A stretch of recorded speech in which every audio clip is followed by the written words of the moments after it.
all your thoughts here. What do you think would be the purpose of a militia in terms of restricting a legitimate debate, of course? What should be the role of the federal government? We've been arguing about it for about 250 years. What would be the role of an armed militia, though? Well, the militia they were speaking about was one that was controlled by the state, by the governor. So it's not what most people consider a militia. It's more of a state defense force. There are a total of 22 states that have defense forces already. Oklahoma happens to be the only one that has an inactive force. The purpose would be to back up the National Guard. When our National Guard is deployed in Iraq or Afghanistan, or they don't have the equipment here, that's when the State Guard could step in. But what role would it play vis-a-vis our own government? Oh, our own government. On a theoretical level, I guess if a State Guard ever thought they could stand up to the federal government, they'd probably get squashed.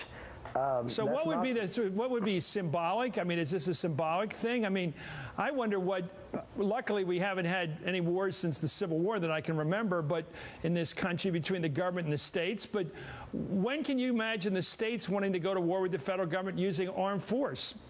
I wouldn't imagine they ever would. What our founders father envisioned, they never envisioned having a standing army. The Second Amendment was not about your right to shoot a burglar or protect your family. The Second Amendment was the right of the states to have a militia. Now, what the founding fathers envisioned was all these state militias that basically kept the federal government in check just by their very existence. Where do you get that history? Where's that history coming from? I guess I don't know that history. Where do you see the relevant? You back to school then, because the history is there. Well, tell me about the militias as an instrument to restrict how the Supreme Court rules on the Supreme Court rules in this country on what the federal government's allowed to do. So what's a militia going to do with the Supreme Court? Challenge the Supreme Court? No, sir. Did you realize the militia has been authorized by the Supreme Court? There's been a case on it already? Sure, but we're talking about the use of the, let's not get into the lawyer's game of shifting the marbles around here. Are militia, as you understand them, a proper tool to stand up against a federal decision approved by the Supreme Court? Do you believe a militia in Oklahoma should ever be used to fight the federal government? Is that your view? Oh, no, it should never be used to fight the federal government. That would be insanity. That's not the point. The point is, if you have 30 or 40 states that have state militias, that would never happen to start with. The government would respect us. The government would respect us. How would that happen? Well, explain how that would work. Well, Chris, if you have 30 or 40 state militias that cannot be controlled by the federal government, that alone will keep the federal government from ever trying to overstep its bounds. If it ever decided to, the state militias couldn't do anything about it. That's real simple. Well, it is largely symbolic. When we had a fight, the federal government had a fight in Little Rock to integrate the high school down there. They brought in federal troops. They nationalized the National Guard down there and put it at the service of the federal government. Why wouldn't the militia of any state be nationalized and put it at the service of the federal government and used to serve the needs of the federal government? What would stop that from happening in your case in Oklahoma? Technically, they can't. But what they can do and what they would do is they would draft the people in the State Guard, which is perfectly legitimate, but they cannot control the state militia by the state constitution. In Oklahoma, we have 3 state militias. Every man in Oklahoma between the ages of 17 and 70 is a member of the state militia. That is our law. Most states have similar laws. As far as your State Guard, they disbanded it after the April 19th bombing out of respect for our citizens, and it was probably a good decision for them to do so.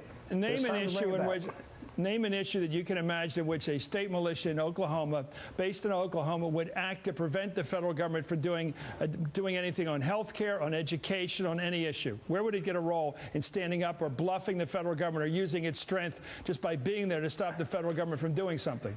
Chris, where are you getting all of this? No one has ever mentioned that. As far as our group, we don't even have a position on whether or not the state militia is a good idea or a bad idea. Okay. I'm here to basically represent what the other people are talking about. And I told your producer that we have no position on it. We know the people that do have a position on it, and their position is that if it's under our Constitution, it's legal, why not go ahead and reenact it just like having another highway department or something? That's all it is. What did you mean when you said it's scary? It sure is when you talked about having a militia down there in Oklahoma.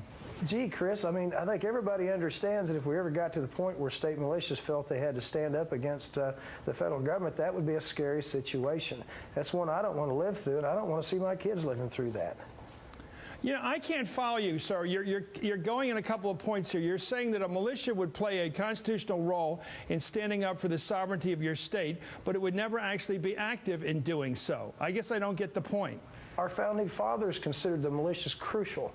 If you read the Second Amendment, it's all about that. It's all about the need for a well-regulated militia. And again, we're not supposed to have a standing army. The founding fathers wanted that to be a counterpoint. Yeah, but times have changed. Now we have a huge standing army. It's just symbolic. That's all it is. Well, here's the problem. More importantly, we need that state You seem guard like for you're disaster suggesting relief. there's a legitimate need, even if it isn't put into practice, a legitimate need to stand up to federal authority. You believe there is? I don't believe there is a legitimate need to do that, but there is a legitimate need to have a state guard, Okay. or else 22 other states wouldn't have it, Chris. Okay, well, thank you for coming on. I appreciate it. We're trying to get to the truth here. Thank you, sir. Al Gerhart from Oklahoma. When we return, I'm going to have some thoughts about political BS. And don't miss our show tomorrow. Comedian and TV host Bill Morris